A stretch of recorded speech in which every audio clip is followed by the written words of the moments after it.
entonces para, digamos, respetar el tiempo de todos, vamos a dar inicio a esta presentación.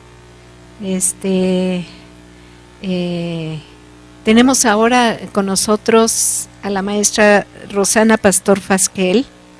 Ella tiene una licenciatura en educación, una maestría en ciencias de la educación y también otra maestría en estudios de la familia en Willow College en Boston, Massachusetts.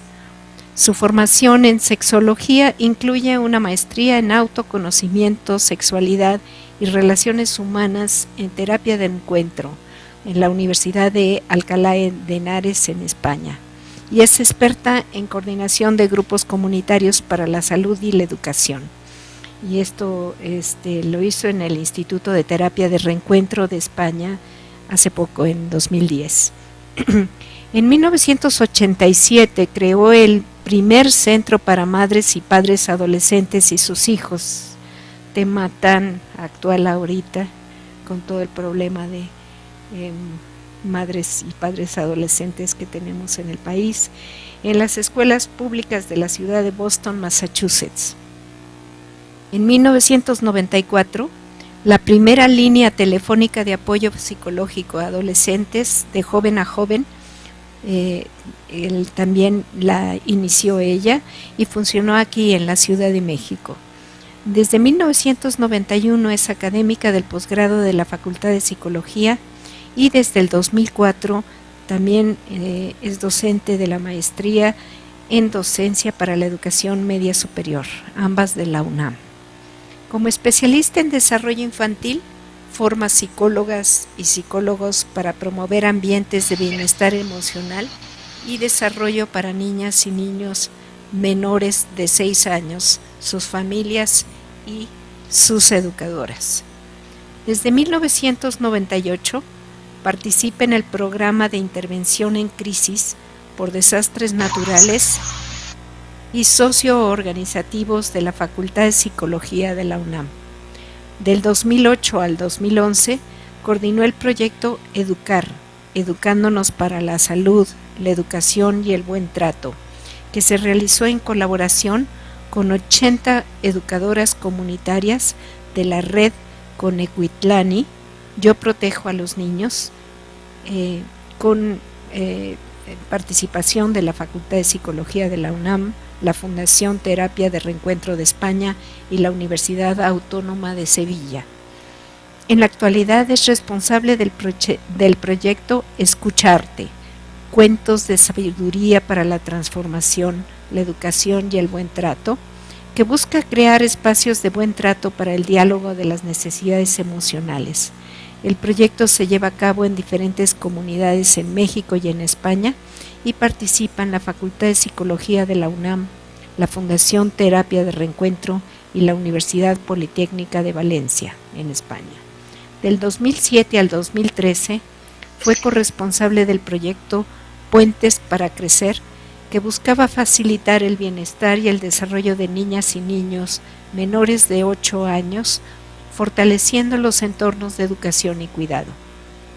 Un proyecto de la Facultad de Psicología de la UNAM, financiado por la Fundación Bernard Van Leer, que generó proyectos con comunidades diversas y la publicación de más de 20 materiales educativos y la edición del libro, que ven ustedes en pantalla, Perspectivas Múltiples en el Cuidado y Bienestar Infantil, Investigación, Teoría y Práctica Fundamentada de la UNAM, y es apenas del 2013.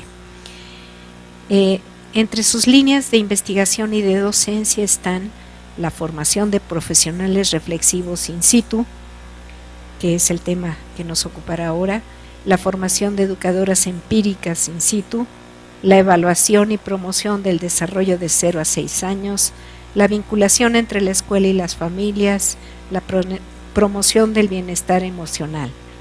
Aparte de esto, es autora de diversas publicaciones sobre bienestar y desarrollo infantil. Es un gusto entonces tener aquí a la maestra y un honor, porque la verdad tiene una trayectoria realmente muy integral. Es esto lo que se necesita en primera infancia, sobre todo, este aspecto, digamos, de de ver a las madres, a los educadores, a todos los actores, y no nada más centrarse en el niño microscópicamente, sino en una comunidad. Entonces, creo que ella tiene toda esta trayectoria como para poder empezar a reflexionar sobre este tema tan importante. Los dejo entonces con la maestra Rosana Pastor. Gracias, Rosana. Muy buenos días. Muchas gracias a la maestra Norma del Río por esta invitación para estar en este seminario y poder compartir con ustedes algunas de mis reflexiones como docente. Cuando escuchaba a Norma ahorita leer esa semblanza, pensaba que cómo han pasado los años, ¿no? Y que sí, he hecho muchas cosas, me siento muy privilegiada de haber tenido tantas oportunidades de colaborar en diferentes proyectos, de incidir en la promoción del bienestar de las personas y de haberme formado en una época a donde se consideraba esencial trabajar con todos los personajes involucrados, ¿no? Entonces, desde el inicio aprendí que no podía ver solamente al niño o la niña, que tenía que trabajar con sus familias, que tenía que tratar de incidir en su educación. Siempre he dicho que soy una pedagoga perdida en el mundo de la psicología. Entonces, creo que lo he hecho porque creo firmemente que no deberían de ser dos disciplinas separadas, ¿no? Que deberíamos de trabajar de la mano, y bueno, eso es lo que yo hago. Entonces, el día de hoy me gustaría compartir con ustedes algunas reflexiones sobre mi labor como docente en estos últimos 22 años. Sobre todo, me voy a referir a lo que he estado haciendo en los últimos 12 años como formadora de profesionales de la psicología y de la educación que quieren ser especialistas en desarrollo infantil. Especialmente desde el posgrado de psicología, bueno, con psicólogas y psicólogos. Ok. Acerco el micrófono, ¿sí? Mejor. Entonces, incidir en la formación de psicólogas y psicólogos que quieren ser especialistas en desarrollo infantil y específicamente en los primeros 6 años de vida. Algo también diferente en lo que yo hago es que siempre he creído que lo más importante es 0 a 3. Entonces, aunque trabajo de 0 a 6 años, realmente mi especialidad son los niños y las niñas menores de 3 años. Cuando yo llegué a México hace 25 años, yo digo que tuve la gran suerte de entrar a la UNAM porque ya se sabía que educación inicial era importante, pero casi nadie hacía nada al respecto. La tristeza de esa historia es que 25 años después, pues yo sigo siendo una de las pocas personas dentro de mi departamento que cree que 0 a 3 años es importante, ¿no? Esas son las cosas que hace Roxana. Pero, bueno, ahora ya hay por lo menos todo un grupo de psicólogos y psicólogas que se han formado conmigo, que también creen que de 0 a 3 años tenemos que prestar atención no solo a cambiar los pañales, sino a cómo cambiar los pañales y cómo interactuar cuando se cambian los pañales. Pero bueno, a lo largo de todo este tiempo he aprendido mucho, tanto de los libros, porque también hemos tenido la fortuna de que la educación infantil ha cambiado enormemente en estos años, ¿no? Hemos aprendido muchísimo de la ciencia.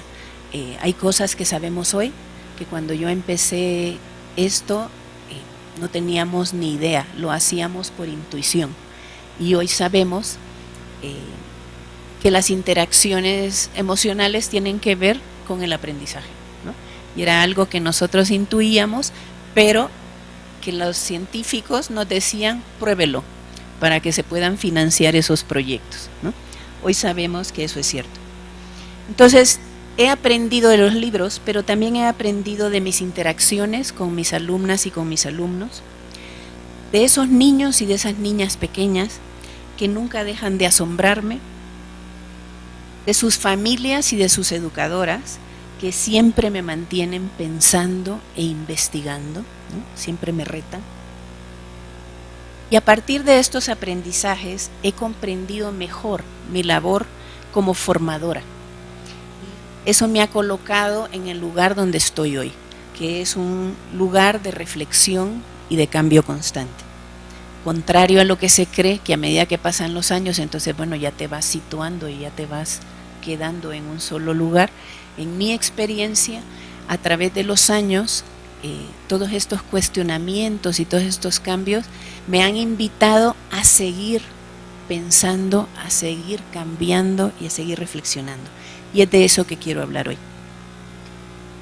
Tendríamos entonces que empezar definiendo qué es lo que entendemos como profesional reflexivo o reflexiva. Hay muchas definiciones.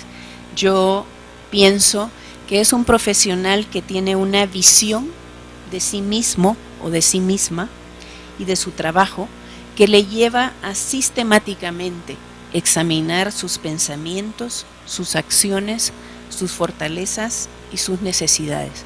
O sea, una persona que no solo hace lo que hace, sino que se visualiza haciendo, que tiene una idea de hacia dónde va. Comprende las implicaciones de sus intervenciones y la importancia de reflexionar sobre estas. ¿Por qué reflexionar? Bueno, para aprender de sus experiencias, para profundizar en su entendimiento, para mejorar su práctica y para generar conocimientos. O sea, una persona en cambio constante. Generalmente pensamos en un profesional, sobre todo si creemos que ser profesional es sinónimo de tener un grado académico, cosa que no es cierta. Que un profesional ya lo sabe todo, ¿no? Y su labor primero es ser perfecto y no equivocarse, cosa que es imposible. Y segundo, enseñarle a las y los demás cómo hacerlo bien.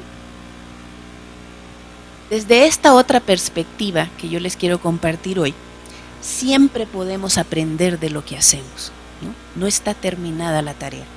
Siempre podemos entender mejor a las personas y a los sucesos y continuar moldeando, modificando nuestra práctica para responder mejor a lo que nos demandan y ser un generador o una generadora de conocimientos. Este es un rol que rara vez asumimos. A veces, efectivamente, nos hemos creído que ya lo sabemos todo. Esto es como un mito o una ilusión, ¿no? Que aunque no nos ayuda mucho, pues en algunos momentos nos hace sentir muy bien. Pero si en realidad no lo sabemos todo, ¿por qué pensamos eso? Bueno, también nos han enseñado que la teoría o los teóricos y las teóricas solo están en los libros o en el mejor de los casos en las universidades. Sin embargo, los profesionales de servicio deben de dejar de concebirse solamente como ejecutores de la teoría de otros. Los profesionales en servicio pueden y deben generar sus propios conocimientos y no sentirse alejados de la teoría. La teoría está en ese lugar oculto al que solo algunas personas tienen acceso. Un profesional que se atreve a reflexionar y a contrastar constantemente su práctica y la teoría puede entender y hasta cuestionar las teorías. Puede generar esos nuevos conocimientos.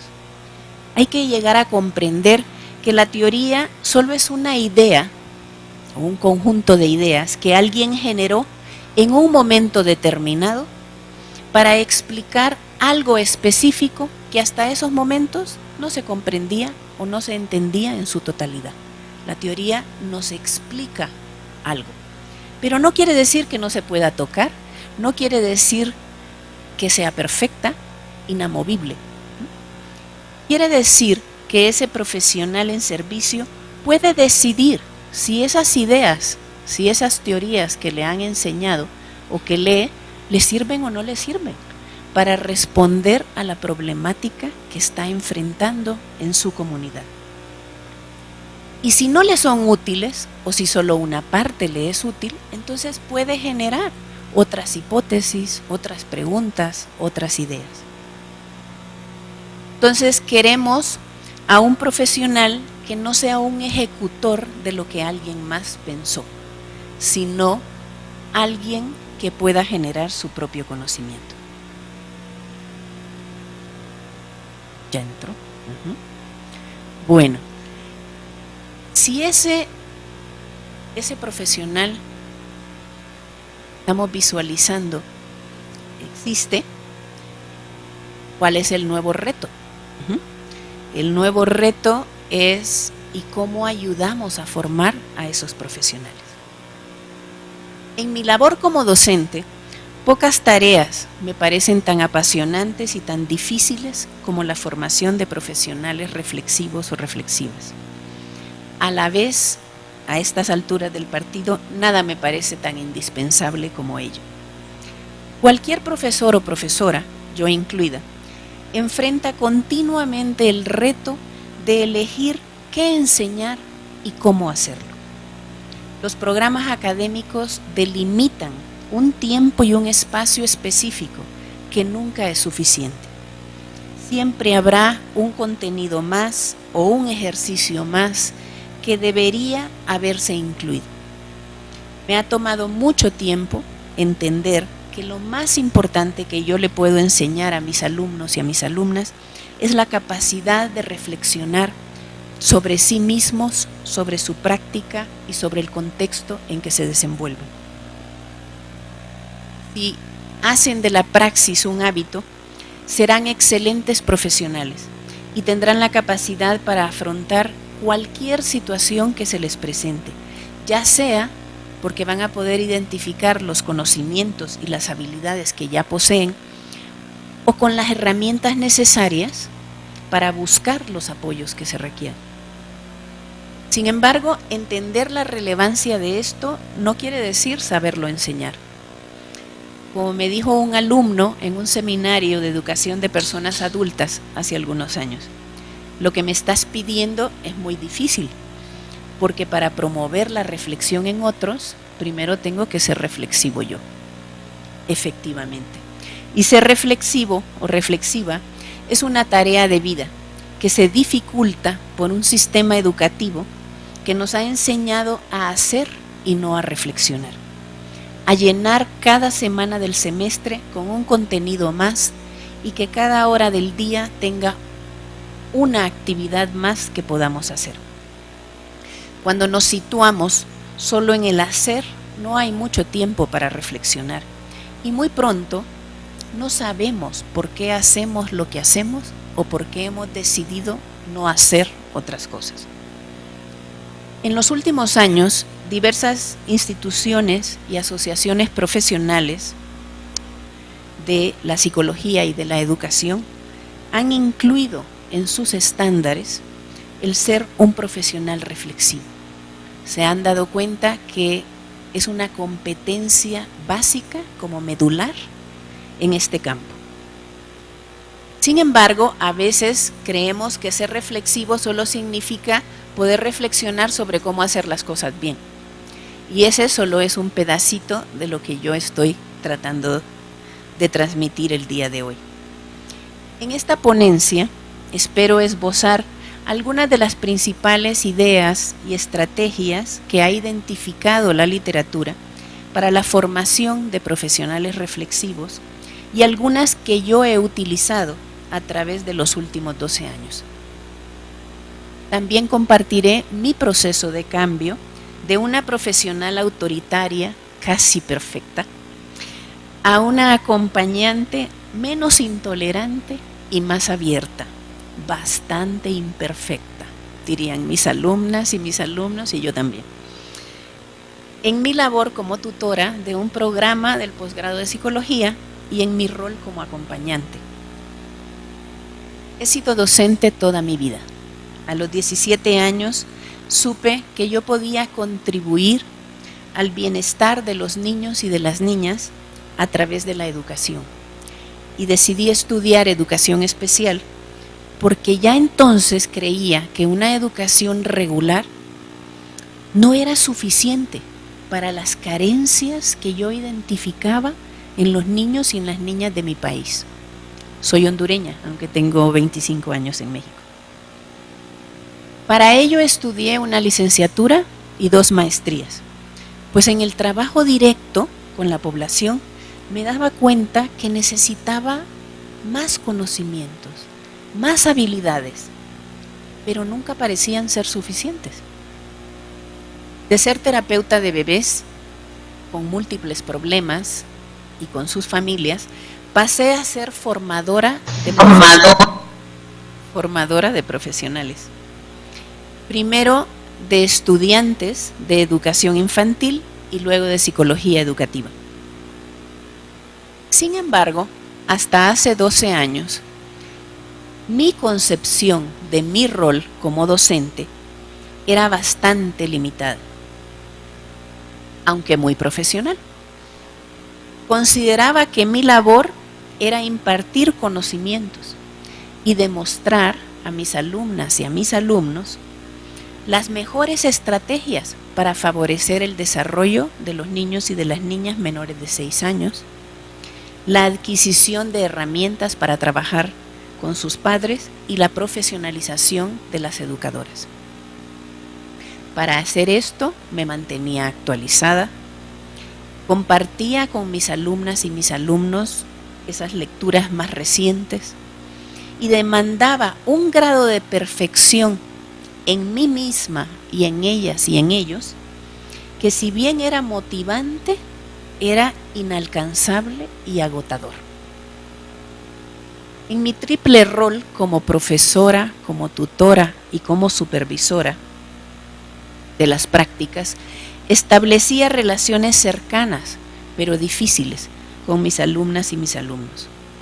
Pero fue a través del trabajo de campo que poco a poco me fui dando cuenta que eso que yo hacía y modelaba con los niños y las niñas, con las familias y con las educadoras, y demandaba que mis alumnos y mis alumnas pudieran hacer, yo no lo hacía con ellos y con ellas.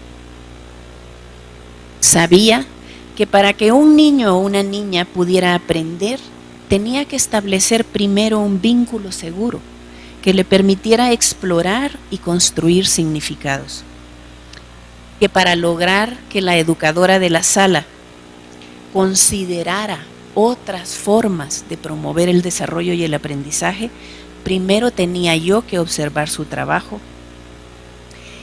y poder establecer una relación para que ella pudiera escucharme y poder reconocer antes que nada sus fortalezas y apoyarla solo en aquello que ella había definido que necesitaba. Y también sabía que primero tenía que establecer un vínculo seguro con una familia antes de que me pudiera escuchar y yo pudiera acompañarles o facilitar lo que necesitaban para el reto que estaban enfrentando. Entonces, si sabía todo eso y lo hacía con los niños y las niñas y con las educadoras y con las familias, ¿por qué no lo hacía con mis alumnos y con mis alumnas? A mí misma y a mis alumnos y a mis alumnas me demandaba y les demandaba saber cómo, cuándo y por qué, sin prestar mucha atención a los procesos. También me fui dando cuenta en ese trabajo de campo que con aquellas alumnas y con aquellos alumnos con quienes tenía un vínculo de confianza, me era más fácil dialogar. y transmitir aquello que yo consideraba que era esencial para su aprendizaje. Fui reconociendo a través del tiempo todo lo que mis alumnos y mis alumnas me podían enseñar, todo lo que sí sabían y todo lo que yo podía aprender. Fue entonces que empecé el arduo trabajo de transformarme en una acompañante y de hacer mucho más amplio, mucho más flexible e incluyente mi rol como docente. Esta nueva concepción me ha permitido sistematizar aquello que funciona y poco a poco ir cambiando lo que no propicia la reflexión.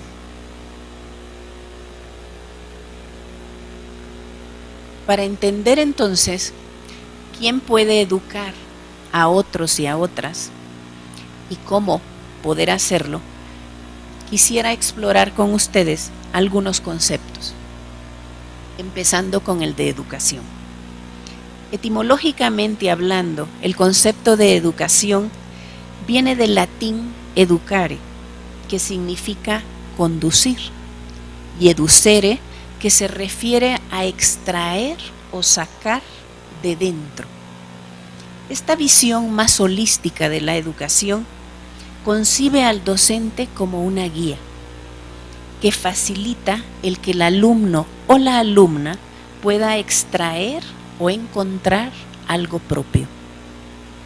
Un rol muy diferente al de instructor, que es aquel que transmite contenidos y o instruye sobre la forma adecuada de hacer las cosas.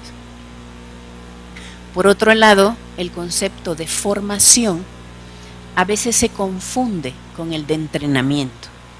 Entrenamiento se refiere al aprendizaje de algo en particular a través de la instrucción y de la práctica repetitiva, ¿no? Como si estuviéramos entrenando al perrito para que ya no se haga pipí dentro de la casa. Formación, en cambio, habla de dar forma, no desde la práctica impuesta, sino desde una experiencia de transformación en el que las personas cambian de acuerdo a sus aspiraciones, a sus recursos y a las posibilidades que les ofrece el ambiente educativo. En ese sentido, entenderíamos entonces ambiente educativo como algo mucho más que un espacio y un tiempo. Más bien, como una serie de interacciones entre las personas que reflexionan sobre sus prácticas profesionales, que construyen conjuntamente el conocimiento y que negocian significados entre seres humanos. Me gustaría detenerme en este último punto, de negociar significados. Esto implica reconocer que hay más de un significado, ¿no? Que hay más de una verdad, contrario a lo que hemos creído. Que hay más de una perspectiva, porque esas perspectivas... Tenemos un perrito que también tiene una opinión, parece. Ok, entonces, me gustaría entonces hablar de qué significa eso de que haya más de un significado. Loris Malaguzzi, el pedagogo italiano, creador de la filosofía de Reggio Emilia, habla de crear un tercer mundo.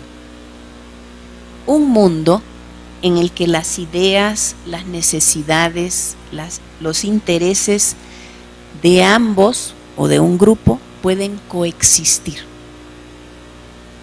y dar lugar a algo nuevo sin que ninguno de los involucrados haya tenido que renunciar a sus propias ideas o a sus proyectos. Este es un concepto que a mí me asombra, me reta y me parece fascinante, ¿no? Cómo generar las condiciones para que nadie crea ni sienta que tiene que renunciar a sus propios ideales, a sus propias prioridades, a sus ideas, para poder hacer un trabajo conjunto con alguien más, ¿no?